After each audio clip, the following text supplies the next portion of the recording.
조선시대 태백산 아래 위치한 작은 고을에는 강백이라는 청년이 살고 있었습니다. 강백이는 어릴 때부터 남다른 손재주로 마을 사람들의 인정을 받아왔습니다. 특히 그의 요리 솜씨는 마을 어디서도 찾아볼 수 없는 특별함이 있었습니다. 그는 흔한 재료조차도 남다르게 요리해 먹는 이들에게 따뜻함과 위로를 주곤 했습니다. 배가 오늘도 새벽같이 나가는 게냐? 새벽에 찬 공기를 마시며 장터로 나서던 강백이는 할머니의 목소리에 잠시 멈추어 섰습니다. 오늘도 좋은 재료를 구해야죠. 날이 추워지니 사람들이 더 따뜻한 국을 찾을 거예요. 강백이는 할머니께 공손히 인사를 하고 장터로 향했습니다. 그에게 요리는 단순히 배를 채우는 일이 아니었습니다. 그것은 마음을 채우고 힘들고 지친 사람들에게 위로를 전하는 방식이었죠. 그래서 매번 요리에 정성을 다했습니다. 강백이가 요리하는 법을 배운 것은 할머니 덕분이었습니다. 할머니는 비록 특별한 재료를 쓰진 않았지만 항상 식탁 위에 따뜻한 정성과 사랑을 담았죠. 그래서 강백이는 늘 할머니의 밥상을 떠올리며 요리했습니다. 할머니는 늘 말씀하시곤 했습니다.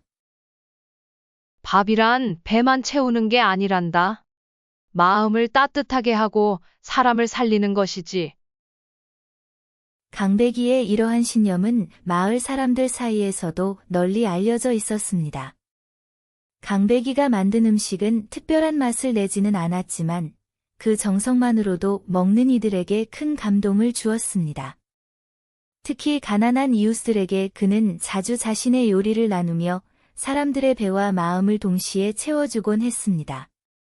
그러나 강백이에게도 고민이 있었습니다. 바로 인근 마을에 사는 이명수라는 인물 때문이었죠. 이명수는 마을에서 유명한 부잣집 아들이었습니다. 그는 강백이와는 달리 요리를 화려하게 꾸미고 값비싼 재료를 사용해 권력자들과 양반들의 입맛을 사로잡고 있었습니다. 그의 음식은 눈에 띄게 화려했고 비싼 재료들로 가득 차 있었습니다. 명수가 만든 음식은 귀한 양반들 입맛에 딱 맞는단 말이야. 강백이 너도 좀 더 화려하게 만들면 어떻겠냐? 마을 사람들이 가끔씩 이런 말을 건넬 때마다 강백이는 속으로 답답함을 느꼈습니다. 그러나 그는 자신의 방식이 맞다고 믿었고 화려함보다는 마음을 담아 사람을 위로하는 음식을 만들고자 했습니다. 그러던 어느 날 큰 사건이 일어나게 됩니다. 마을의 사또가 새로운 요리사를 찾고 있다는 소식이 들린 것이죠. 사또는 이번 겨울을 무사히 넘기기 위한 특별한 잔치를 준비하고 있었고 그 잔치의 음식을 책임질 요리사를 정하기로 했습니다. 사또께서 요리 대결을 열 거라 하네. 이명수와 강백이가 모두 참가할 모양이야. 장터에서는 이 소식이 삽시간에 퍼져나갔습니다. 이명수는 당연히 사또가 주최하는 대회에 참가할 것이고 강백이 역시 마을 사람들의 권유로 대회에 나서게 되었습니다. 강백, 너의 음식이야말로 우리 고을을 대표할 만한 음식 아니냐? 마을 어르신들의 격려와 성원에 힘입어 강백이는 대회에 참가할 결심을 했습니다. 그는 자신의 방식대로 마음을 담아 요리하는 것이 진정한 요리임을 보여주리라 다짐했습니다. 하지만 그 과정은 쉽지 않았습니다. 이명수는 이미 여러 곳에서 명성을 쌓아온 유명 요리사였고 그의 화려한 요리 솜씨는 많은 이들의 입에 오르내렸습니다. 반면 강백이는 소박한 재료로 사람들의 마음을 움직이는 요리사였기에 과연 사또의 마음을 사로잡을 수 있을지 걱정이 앞섰습니다. 사또께서 양반들이 모일 큰 잔치를 연다던데 강백이 네가 잘 해낼 수 있을까? 할머니의 걱정스러운 목소리에도 불구하고 강백이는 꿋꿋이 준비를 시작했습니다. 그에겐 화려한 재료도 없고 눈을 사로잡는 요리법도 없었지만 그가 가진 것은 단 하나, 사람들의 마음을 따뜻하게 만드는 힘이었습니다. 대회 당일, 마을의 큰 마당에 사람들이 모여들었습니다. 대회의 심사를 맡은 이는 이 고을의 사또였고, 그를 보좌하는 관리들 역시 자리를 지키고 있었습니다. 사람들은 기대와 설렘에 가득 찬 눈빛으로 두 요리사가 벌일 대결을 기다리고 있었습니다. 강백이는 소박한 재료들을 준비하며 마음을 다잡았고, 이명수는 값비싼 재료들과 그릇을 눈에 띄게 늘어놓으며 당당한 모습으로 준비를 마쳤습니다. 사또는 고개를 끄덕이며 두 요리사를 향해 말했습니다. 자, 오늘 대결은 3차례에 걸쳐 진행될 것이오. 각 대결마다 주어진 주제가 있으니 그에 맞춰 음식을 만들도록 하시오. 첫 번째 주제는 겨울을 이기는 음식이오. 겨울을 이기는 음식이라니. 사람들은 수군거리며 각자 어떤 음식이 나올지 상상하기 시작했습니다. 강백이는 고민에 빠졌습니다. 겨울은 추위와 가난이 가장 힘든 계절이었습니다. 배를 든든히 채우면서도 마음에 따뜻함을 줄 수 있는 음식을 만들어야 했습니다. 첫 번째 대결, 겨울을 이기는 음식. 강백이는 찬바람을 맞으며 사람들의 건강을 지킬 수 있는 따뜻한 국밥을 떠올렸습니다. 소박하지만 속을 든든히 채워줄 수 있는, 누구나 쉽게 먹을 수 있는 음식이었죠. 그는 서둘러 재료를 준비했습니다. 직접 손질한 배추, 무, 소고기 등 흔하지만 정성스러운 재료들을 넣고 뚝배기에 끓이기 시작했습니다. 한편 이명수는 값비싼 사슴 고기를 꺼내 들었습니다. 그는 사슴 고기를 얇게 썰어 화려한 무늬를 내며 양념을 더하고 겨울에만 구할 수 있는 희귀한 버섯을 곁들여 진귀한 요리를 준비하고 있었습니다. 주위 사람들은 그가 사용하는 값비싼 재료에 입이 벌어졌습니다. 보시오. 이명수의 요리는 역시나 귀한 재료를 쓰는구먼. 사또께서 분명 좋아하실 것이야. 사람들 사이에서 이명수의 요리가 화제가 되었지만 강백이는 흔들리지 않았습니다.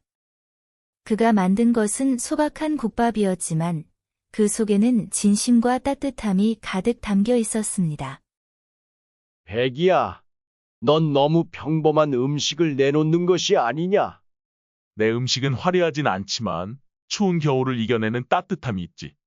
결국 첫 번째 대결이 끝나고 사또와 관리들은 두 요리를 맛보기 시작했습니다. 먼저 이명수의 사슴고기 요리를 맛본 사또는 고개를 끄덕였습니다. 고기의 부드러움과 진귀한 재료가 어우러진 맛은 분명 훌륭했습니다. 이어 강백이의 국밥을 맛본 사또는 잠시 말을 잇지 않았습니다. 국밥이라. 흔한 음식인 줄 알았지만 이 국물의 깊은 맛이 놀랍구먼. 이 속에 무언가 따뜻한 것이 담겨 있는 듯하네. 사또는 국밥의 맛을 음미하며 생각에 잠겼고 사람들은 강백이의 음식을 다시 한번 주목하기 시작했습니다. 결국 첫 번째 대결의 승자는 강백이었습니다. 사람들은 의아해하면서도 그가 만들어낸 따뜻함이 사또의 마음을 움직였음을 깨달았습니다. 그러나 이명수는 불쾌한 기색을 감추지 못하며 이를 악물었습니다. 두 번째 대결, 왕의 식탁에 오를 만한 음식. 첫 번째 대결에서 승리한 강백이었지만 두 번째 대결이 더욱 어려울 것임을 알고 있었습니다. 주제가 발표되자마자 이명수는 웃으며 말했습니다. 이제는 내 차례군. 왕의 식탁에 오를 음식이라면 나보다 잘할 자는 없지. 이명수는 빠르게 왕이 즐겨 찾는 재료들을 꺼내기 시작했습니다. 그는 값비싼 전복과 어란, 그리고 진귀한 향신료들을 사용하여 눈부시게 화려한 상차림을 준비했습니다. 이명수의 요리는 그 자체만으로도 왕의 입맛을 사로잡기에 충분해 보였습니다. 그의 자신감은 넘쳤고 마을 사람들도 그의 요리에 기대를 걸기 시작했습니다. 강백이는 이번에는 화려한 재료 대신 백성들이 왕에게 드릴 마음을 담아 음식을 준비하기로 했습니다. 그는 할머니에게 배운 소박한 조리법을 사용하여 두부와 김치, 그리고 잘 익은 된장을 활용해 담백하면서도 깊은 맛을 내는 찬을 준비했습니다. 화려하지 않았지만 왕이 먹는다고 하여 모든 음식이 값비쌀 필요는 없다고 생각했습니다. 두 요리가 모두 완성되었을 때 그 차이는 극명했습니다. 이명수의 음식은 진귀한 보석처럼 반짝였고 강배기의 음식은 평범한 백성들의 식탁에나 올라올 법한 모습이었죠. 사람들은 다시 한번 강배기가 불리하다고 생각했습니다. 하지만 이번에도 사또는 강배기의 음식을 먼저 맛보았습니다. 소박하군. 하지만 이 맛, 백성들의 마음이 느껴지는구나. 진정 왕의 식탁에 오를 음식이 이런 것이어야 한다고 생각하는 사람이 많을 듯하오. 이어서 이명수의 화려한 요리를 맛본 사또는 고개를 갸웃거렸습니다. 물론 맛은 훌륭했으나 그 화려함이 지나쳐 오히려 왕의 무거운 책임을 잊게 할 수 있을 정도였습니다. 결국 두 번째 대결에서도 강배기가 승리를 거머쥐게 되었습니다. 이명수는 분노를 감추지 못했습니다. 사또께서 눈이 흐려지셨군요. 저런 평범한 음식을 두 번이나 인정하다니. 세 번째 대결, 사람들의 마음을 사로잡을 음식. 이제 마지막 대결이 다가왔습니다. 이번에는 사람들의 마음을 사로잡을 수 있는 음식을 만드는 것이 주제였습니다. 이명수는 마지막 대결에서 모든 것을 걸기로 했습니다. 그는 사람들의 눈길을 끌기 위해 더욱 화려한 장식을 더하고 각종 진귀한 재료를 사용하여 한 상 가득 차린 화려한 음식을 준비했습니다. 반짝이는 금가루를 뿌린 그의 음식은 그야말로 예술 작품 같았습니다. 반면 강배기는 차분히 고민에 잠겼습니다. 그는 이번 대결의 주제가 마음이라는 것에 집중하기로 했습니다. 사람들의 마음을 움직이는 것은 화려함이 아니라 진심이 담긴 음식이라고 생각했죠. 그는 손수다운 나물과 정성스레 빚은 만두를 준비했습니다. 만두는 단순한 음식이지만 그 속에는 따뜻한 마음이 가득 담겨 있었습니다. 마침내 마지막 대결이 끝나고 사또는 두 요리사의 음식을 맛보았습니다. 이명수의 화려한 음식은 사람들의 눈을 사로잡았지만 사또는 고개를 갸웃하며 말했습니다. 눈은 즐겁지만 마음까지 사로잡지는 못하는군. 반면 강배기의 만두를 먹은 사또는 미소를 지으며 말했습니다. 이 만두는 단순해 보이지만 그 속에 따뜻한 마음이 담겨 있어. 사람을 생각하는 요리란 바로 이런 것이오. 사람들 역시 사또의 판단에 고개를 끄덕였습니다. 결국 세 번째 대결에서도 강배기가 승리하게 되었습니다. 이명수는 끝내 패배를 인정하지 못하며 떠나갔고 강배기는 마을 사람들의 축하 속에 조용히 미소를 지었습니다. 강배기는 대결에서 3번 연속 승리하면서 마을의 요리사로서 명성을 얻게 되었습니다. 그러나 그의 승리는 단순한 승리가 아니었습니다. 화려하고 값비싼 재료를 쓰지 않아도 사람들의 마음을 움직이는 것이 진정한 요리의 힘임을 보여준 대결이었지요. 잔치가 끝난 뒤 사또는 강배기를 불러 칭찬했습니다. 강배기, 내가 만든 음식은 비록 소박했으나 그 속에는 진심이 담겨 있네. 오늘의 승리는 내 요리 실력만으로 이룬 것이 아니라 너의 마음이 사람들에게 전달된 덕분이네. 강배기는 겸손하게 고개를 숙였습니다. 사또님, 저는 단지 어머니께서 가르쳐 주신 대로 사람들을 생각하며 음식을 만들었을 뿐입니다. 사또는 만족스러운 미소를 지으며 고개를 끄덕였습니다. 그래. 요리란 단순히 배를 채우는 것이 아니라 사람의 마음을 채우는 것이지. 오늘 내가 그걸 증명했구나. 앞으로도 그 마음을 잃지 말고 사람들을 위한 요리를 만들어 주게나. 그날 밤 강백이는 마을 사람들에게 둘러싸여 축하를 받았습니다. 사람들은 그에게 감사의 말을 전하며 그가 만들어낸 음식을 다시 한번 맛보기를 바랐습니다. 그의 국밥, 두부찬, 그리고 따뜻한 만두는 사람들의 마음에 따뜻한 기억으로 남아 있었습니다. 며칠 후, 강백이는 평소처럼 새벽의 장터로 향했습니다. 그는 여전히 화려한 재료가 아닌 소박한 재료들로 사람들에게 따뜻한 음식을 대접할 생각에 마음이 가벼웠습니다. 대결에서 이긴 후에도 그는 결코 자만하지 않았습니다. 오히려 자신이 배운 교훈을 마음속 깊이 새기고 더 나은 요리를 위해 노력했지요. 사람들에게 이 이야기가 주는 교훈은 단순합니다. 요리뿐만이 아니라 우리 삶의 모든 일에 있어 중요한 것은 진심이라는 것입니다. 아무리 값비싸고 화려한 것이라도 그 안에 진심이 담겨 있지 않다면 사람의 마음을 움직일 수 없습니다.